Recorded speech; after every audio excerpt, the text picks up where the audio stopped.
Ayan guys, tingnan nyo naman, ang daming stuffs na binigay si amo sa akin kagabi. Galing kong day off. Ito, ano to?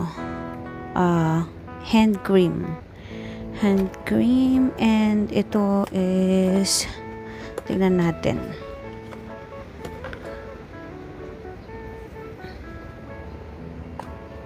Oh, lagayan ng singsing.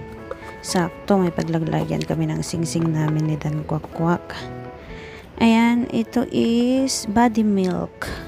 And itong mga to ay pabango yan. Ayan, mga pabango. At meron pa siyang binigay sa akin na na charger ng yung wire lang pala ng iPhone, pero hindi naman ako gumagamit ng iPhone, so ipapamigay ko siguro to kung sino yung mga may iPhone dyan.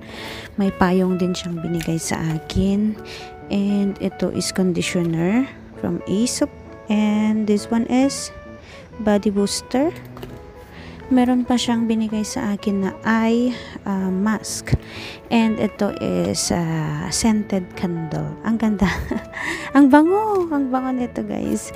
Pwede ko siyang buksan mo yan. And yung sa loob niya, ayan, kandila. Kandila. Candle. Ito is makeup remover. Ayan, may pantanggal na ako ng makeup kapag lumalabas ako. Nagme-makeup kasi ako. Ito is from Sephora. Hindi ko alam. Set ito ng pang shampoo, detox, body cleanser, and the conditioner. Ayan, set pala yan. And the history of faux. If 3-step special gift kit. Ano kaya ito? Para sa mukha yan siguro. And this one is, what's this? Para sa buhok yan. Para sa buhok.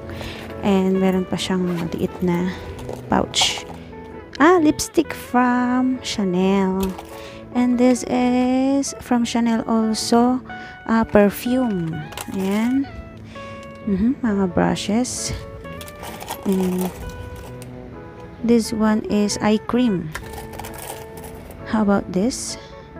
Clay mask at mga hairpins. Binigay na niya sa akin dahil hindi niya nagagamit.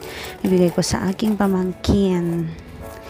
And from Shimura, what are these? Lip contour. Lip contour moisture balm. Ayan. And marami pa siyang binigay sa akin na ayan market bag siguro. Yes. I can use it kapag nagmamarket ako. Ayan. Cute siya, And mga dust bag.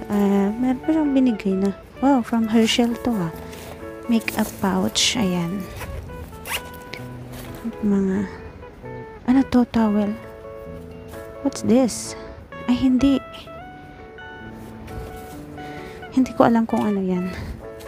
Dust bag and mga laundry bags. Ayan. Kapag nagta-travel, nagagamit ang mga yan. Yay! So, thank you.